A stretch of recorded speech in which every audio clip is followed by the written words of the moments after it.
Untuk berita hari ini di Banius. Assalamualaikum dan salam sejahtera. Saya Khairi Fitri. Ketua Menteri Sabah Datuk Seri Panglima Muhammad Syafiee Apdal berkata rakyat di negeri ini yang tergolong dalam kumpulan B40 dan bekerja di Semenanjung Malaysia boleh berhubung dengan Pejabat Perhubungan Negeri Sabah di Ampang bagi mendapatkan bantuan COVID-19. Katanya sukar untuk mengesan keberadaan rakyat Sabah yang bekerja di Semenanjung Malaysia kerana ada kalanya mereka berpindah tempat kerja. Ketika bercakap pada sidang media selepas majlis penyerahan sumbangan syarikat berkaitan kerajaan GLC kepada Tabung Bencana Negeri Sabah, Muhammad Syafiee turut memaklumkan sehingga kini sejumlah 9 juta ringgit bantuan telah disampaikan kepada rakyat dan pelajar Sabah yang berada di Semenanjung Malaysia. Menurut Ketua Menteri, sistem penyampaian bantuan melalui pakej bantuan COVID-19 Sabah itu dipantau setiap hari bagi memastikan bantuan sampai kepada semua kumpulan sasar.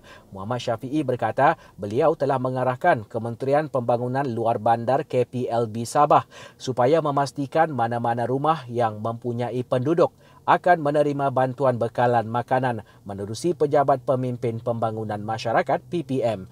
Muhammad Syafiee menyatakan setakat ini bantuan bekalan makanan yang disalurkan menerusi PPM di setiap daerah telah diberikan kepada 160,000 ketua isi rumah.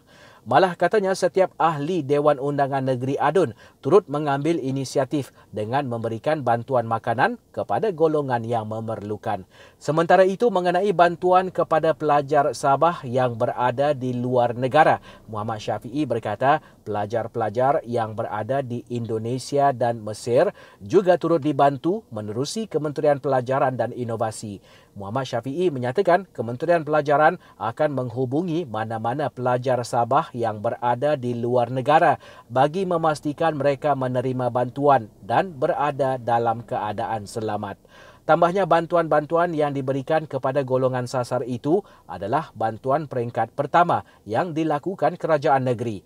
Manakala memasuki peringkat kedua nanti, kerajaan akan membantu golongan usahawan dan entiti perniagaan kerana difahami ada di antara mereka berhenti beroperasi sepanjang Perintah Kawalan Pergerakan PKP ini.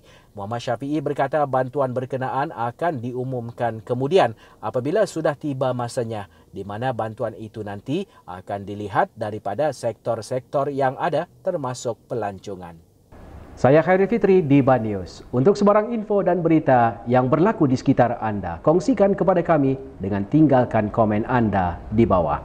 Jangan lupa subscribe, like dan share video ini.